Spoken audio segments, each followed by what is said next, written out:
Teman-teman semua, di sini kami dari kelompok 2 akan mempresentasikan hasil diskusi kami, yaitu materi tentang ruang lingkup kajian sosiologi pendidikan antropologi.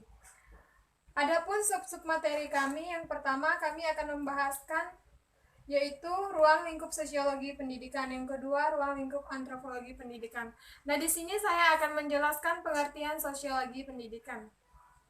Sosiologi pendidikan adalah ilmu yang mempelajari seluruh aspek pendidikan, baik itu struktur, dinamika, masalah-masalah pendidikan, ataupun aspek-aspek lain secara mendalam melalui analisis atau pendekatan sosiologi. Nah, di sini seorang ahli yang bernama Georgen Faini, yang kerap disebut sebagai Bapak Sosiologi Pendidikan. Beliau menyatakan secara spesifik memandang sosiologi pendidikan sebagai studi yang komprehensif tentang segala aspek pendidikan dari segi ilmu yang diterapkan. Baginya, sosiologi pendidikan tidak hanya meliputi segala sesuatu dalam bidang sosiologi yang dapat dikenalkan sosiologis, tetapi juga memberikan guru-guru para peneliti yang efektif dalam sosiologi yang dapat memberikan sumbangannya kepada pemahaman yang lebih mendalam tentang pendidikan. Nah, sekian penyampaian materi dari saya. Selanjutnya akan disampaikan oleh teman saya. Baik, saya akan melanjutkan dari ruang lingkup sosiologi pendidikan. Nah, dalam hubungan ini, Nasution 24 sampai 6-7 mengemukakan ruang lingkup sosiologi pendidikan meliputi pokok-pokok berikut ini. Yang pertama, hubungan sistem pendidikan dengan aspek-aspek lain dalam masyarakat. Yang kedua, hubungan antara manusia di dalam sekolah. Yang ketiga, hubungan lembaga pendidikan dalam masyarakat. Nah, yang pertama ini hubungan sistem pendidikan dalam aspek-aspek lain dalam masyarakat. Ada 4 poin. Yang pertama, hubungan pendidikan dengan sistem sosial atau struktur sosial.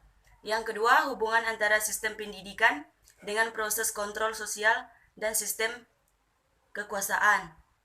Yang ketiga, fungsi pendidikan dalam kebudayaan. Yang keempat, fungsi sistem pendidikan dalam proses pembukaan sosial dalam kultural atau usaha mempertahankan status quo. Yang kedua, hubungan antara manusia di dalam sekolah. Dan di sini ada 5 poin. Yang pertama, pola interaksi sosial dan struktur masyarakat sekolah. Yang kedua, pengaruh sekolah terhadap perilaku dan kepribadian semua pihak di sekolah atau lembaga pendidikan. Yang ketiga, peran sosial guru atau tenaga pendidikan. Yang keempat, hakikat kepribadian guru atau tenaga pendidikan. Yang kelima, fungsi sekolah atau lembaga pendidikan dalam sosial murid atau peserta didik. Yang ketiga, hubungan lembaga pendidikan dalam masyarakat. Di sini ada 2 poin. Yang pertama, pengaruh masyarakat atau organisasi sekolah lembaga pendidikan. Yang kedua, analisis proses pendidikan yang terdapat dalam sistematis sosial dalam masyarakat luar sekolah. Baik, saya akan menjelaskan mengenai pengertian antropologi. Antropologi pendidikan merupakan sebuah kajian sistematik, tidak hanya mengenai praktik pendidikan dalam perspektif budaya, tetapi juga tentang asumsi yang dipakai antropologi terhadap pendidikan dan asumsi yang dicerminkan oleh praktik-praktik pendidikan. Di sini menurut SOFMED, antropologi pendidikan mengkaji penggunaan teori-teori dan metode yang digunakan oleh para antropologi serta pengetahuan khusus yang berhubungan dengan kebutuhan manusia.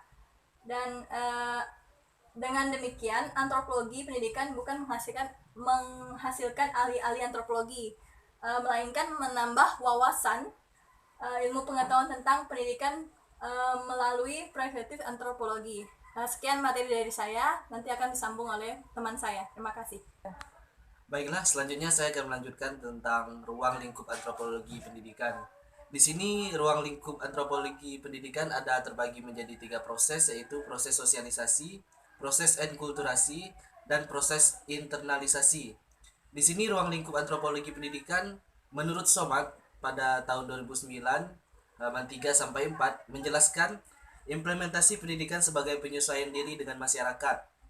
lingkungan dan kebudayaan sebagai bentuk ruang lingkup antropologi pendidikan berlangsung dalam tiga proses yang saya sebut tadi. Ada tiga, yaitu yang pertama proses sosialisasi. Proses ini dimulai sejak kita bayi atau baru lahir. Bayi berinteraksi dengan orang-orang di sekitarnya hingga terjadi komunikasi timbal balik dan seterusnya hingga ia tumbuh dan berkembang. Kemudian yang kedua, proses enkulturasi. Enkulturasi artinya yaitu pembudayaan. Yang dimaksud adalah pembudayaan anak agar menjadi manusia berbudaya. Dalam proses ini yaitu sistem norma atau aturan-aturan mengenai suatu aktivitas masyarakat yang khusus. Kemudian yang terakhir, proses internalisasi. Proses internalisasi yaitu proses penerimaan dan menjadikan warisan sosial atau pengetahuan budaya sebagai isi kepribadian yang dinyatakan dalam perilaku sehari-hari selama hayat masih dikandung badan.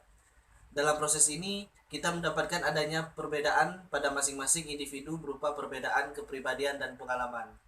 Baiklah, sekian dari presentasi kelompok kami. Kurang lebihnya kami mohon maaf. Sekian dan terima kasih. Selamat pagi.